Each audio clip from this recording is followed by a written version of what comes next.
always hesitate using the phrase, "this book changed my life," because I feel like that's incredibly extreme, and I do have books on my shelves like that. But when it comes to memoirs, I think they're in a class all of their own. Reading the story of someone else's lived experience is something that I grew up loving. I had a grandfather who raised me on war stories of people that he knew coming out of World War II, and I have always loved sitting down and listening to other people's life stories.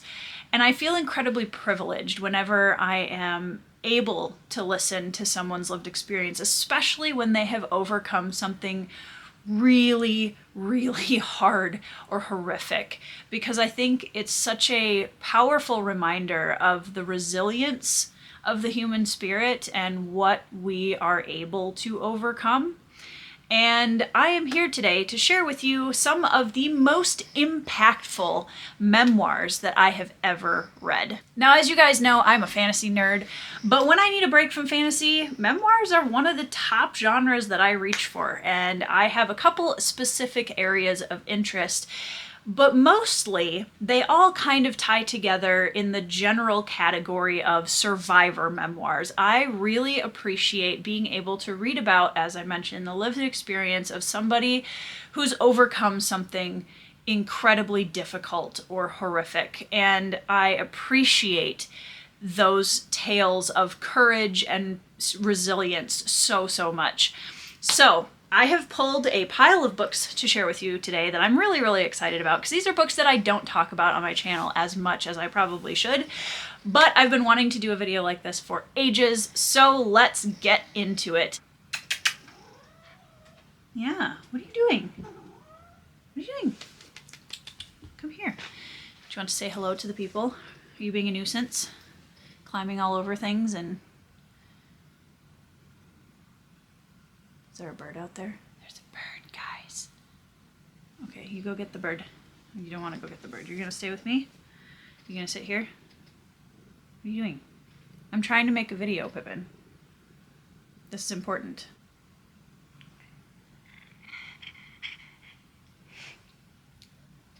Is your life story sad and tragic? Pippin, sit down. Sit down. Sit down.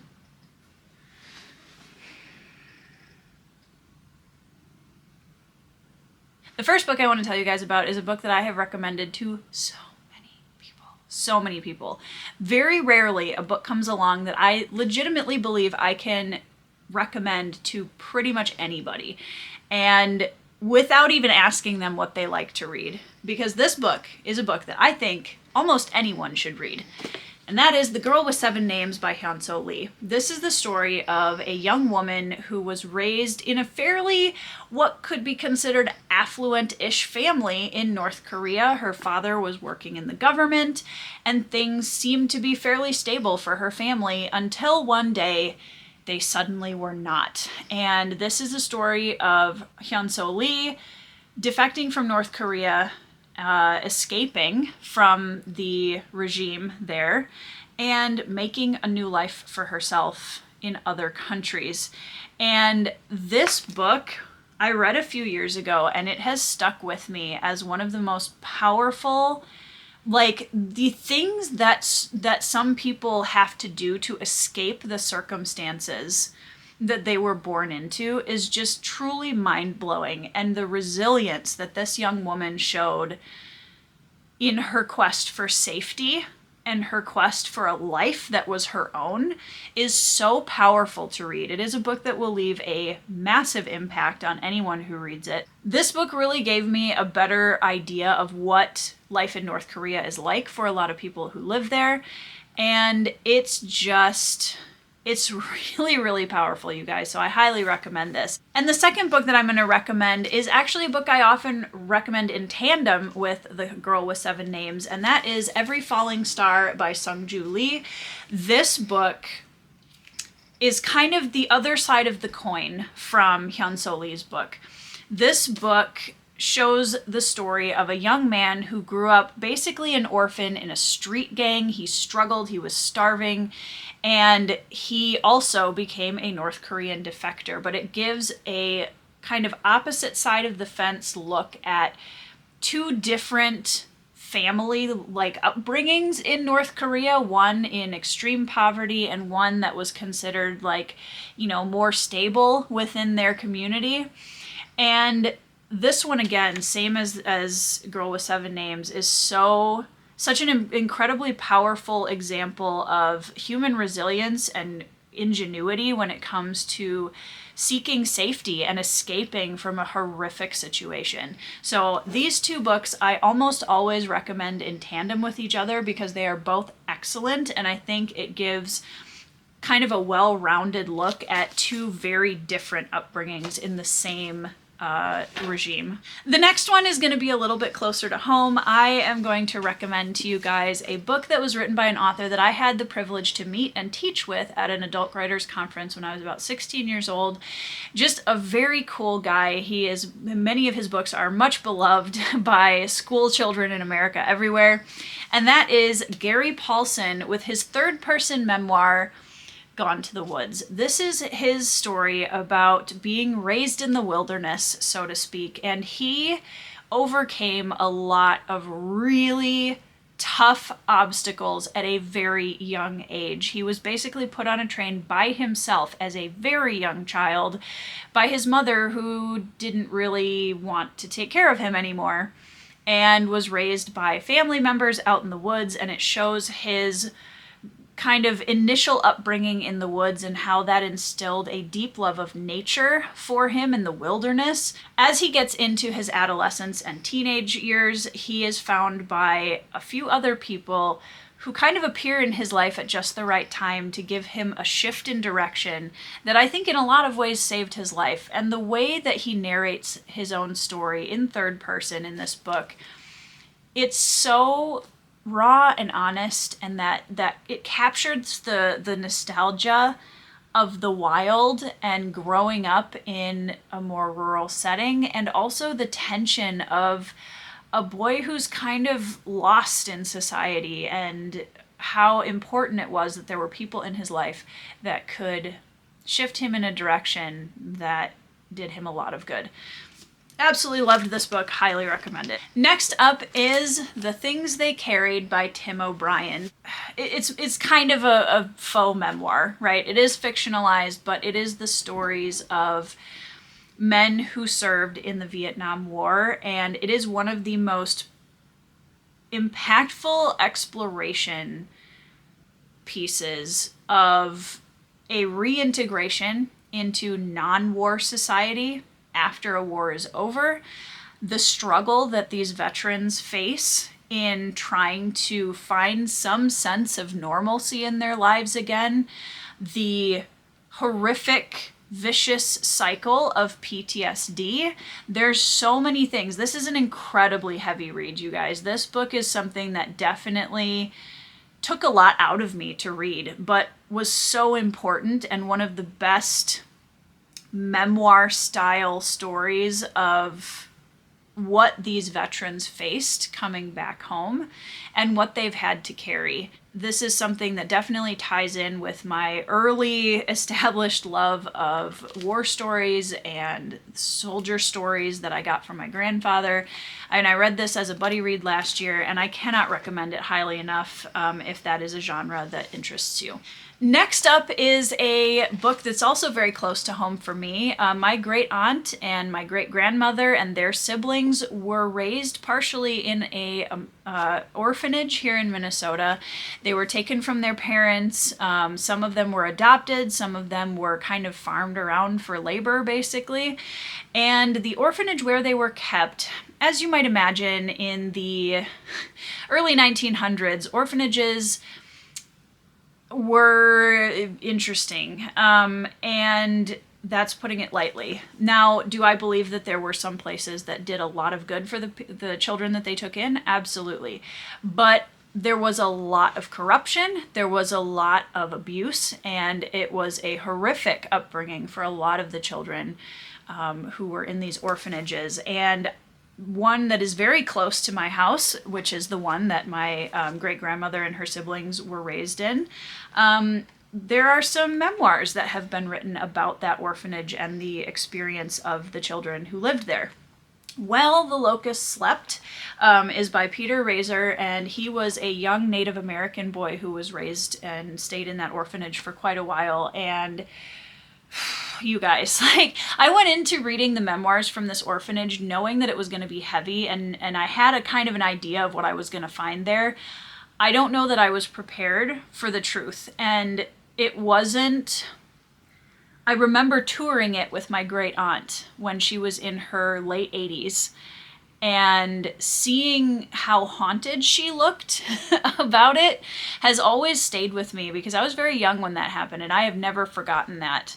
And the stories of what happened are very similar in a lot of the memoirs, and it's just heartbreaking to know what these kids went through and the struggle to find how do you grow up normally when you A, don't have your own family, but B, are subject to so many horrible, hard things so early in your life. And Peter Razor's memoir about living in that orphanage, I think, was really powerful and added a whole lot of nuance, because not only is he a child living at the orphanage, but he's also a Native American child living at the orphanage, which has a whole different set of nuance to it. So this one was a big impact for me, and I was reading it as kind of a research for a book that I would like to write based on my great-grandmother and her siblings at some point later on in my life. Hello, Pippin. You're back. Next up is What is a Girl Worth by Rachel Denhollander. This is a book detailing one of the survivors of the USA Gymnastics court case that blew up several years ago, with the doctor who was molesting girls and boys on the USA Gymnastics team and several other different sports facilities. And this was a case that really stuck out to me when I was researching it, because it just showcased the power of speaking the truth and how important it is for the voices of survivors to be heard, so that this kind of horrific abuse does not continue to happen. Because in this case, we have a perpetrator who was able to continue abusing without being checked for so long, because the voices of the victims were silenced. And that's so infuriating to read about, but it's also such a testament to the strength of the women. And I think there was even a couple of male victims who also testified in this case, coming forward and saying enough is enough and we will not be silenced any longer. And Rachel Denhollander talks a lot about her faith in this book. She talks a lot about the depth to which she had to dig into the law to get all of this going. So there's a lot of legal things in here. There's a lot of discussion about Rachel Denhollander's Christian faith and how that drove her and kept her solid through this process. But what an incredible testament to the strength of these men and women who survived horrible things at the hand of this terrible person. And yeah, highly recommend this for anyone who's interested in reading more about that case specifically. Next up is the shortest book on this list, Night by Eli Wiesel. This is a memoir that a lot of people have had to read somewhere in their education, and it is a teenage boy's memoir of the experiences in the concentration camps during the Holocaust. And I talked a little bit about this in a video already, but what I will say about it is very sparse. It is very direct in its prose style. The narrative does not sugarcoat anything. It is incredibly bleak. And just like, it packs such a huge punch in so few pages. And the impact of a young man's formative years watching his father waste away in the concentration camps and his own experiences trying to survive. Really an important piece of literature, I think, for anyone to read. In terms of Holocaust memoirs, this is definitely one that I would recommend reading if you haven't already. The next one is Unbroken by Laura Hillenbrand. This is the story of Louis Zamperini, who was an Olympic athlete and then also a soldier in World War II. And the things that this man survived is just mind-blowing. I feel like I'm saying that a lot in this video, but honestly, the tension in this story was so heavy at some points that I had to put it down just because I was trying to understand how a person could physically and emotionally survive the things over and over and over that this man did. And the amount of grit it takes to pick yourself back up and have any sort of life after experiencing being lost at sea and a prisoner of war camp and just on top of the war and like there's so much in this book that just defies logic in so many ways. But I think what's really powerful about this story is that resilience and how it also paints a very honest picture of the fact that trauma doesn't have an easy path of healing. Trauma doesn't have an easy linear output afterwards. Like, it is messy and it is dark and it is shown in a way that has so much hope tied to it at the same time, which I think is really an impressive feat in a book like this. That through this entire thing, that grit and that hope and that purpose that drove him on really adjusted the atmosphere from something nihilistic and bleak to something that says, look at what a human being can overcome and still find some meaning and purpose in their life. This is such an incredibly written book. Also, I know Laura Hillenbrand has done amazing work in the past with other books. Yeah, I don't really have any, I could say so many other things about it, but please read it if you haven't already. The final one on my list is a personal hero of mine, and she is one of the most wonderful, strong, inspiring women I have ever had the chance to read about, honestly. And that is Finding Me by Michelle Knight. Michelle Knight was one of 3 women who was kidnapped and held against her will for over a decade in the house of a horrible, horrible human being. And the horrors that she experienced in her over a decade of captivity is, there aren't words. I don't have words to describe her story. I've watched almost every interview that Michelle, now Lily Rose, she has changed her name, has ever done. And she is just, the light just exudes from her, which, considering what she's been through in her life, is so inspiring. It's so powerful. She just exudes sunshine and purpose and hope. And I think she's just somebody that inspires me every time I see her name, every time I think about, any of the interviews I've seen with her. I'm going to put a huge, huge caveat on this book. This is not an easy, none of these are easy reads. This is really not an easy read. She does not hold back with the details of what happened during her captivity. It is incredibly difficult to read.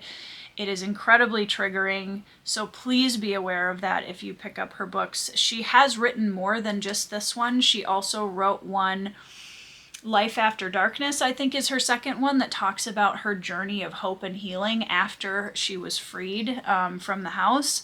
Even if you just watch an interview of hers, I will consider this a success, because she is just one of my role models in life, if I'm being totally honest. I think she is an incredible woman, and it would be my dream to one day meet her and just tell her thank you for all of the incredible work she does and the hope that she gives to so many people through her story and her life now. And it's really, really beautiful.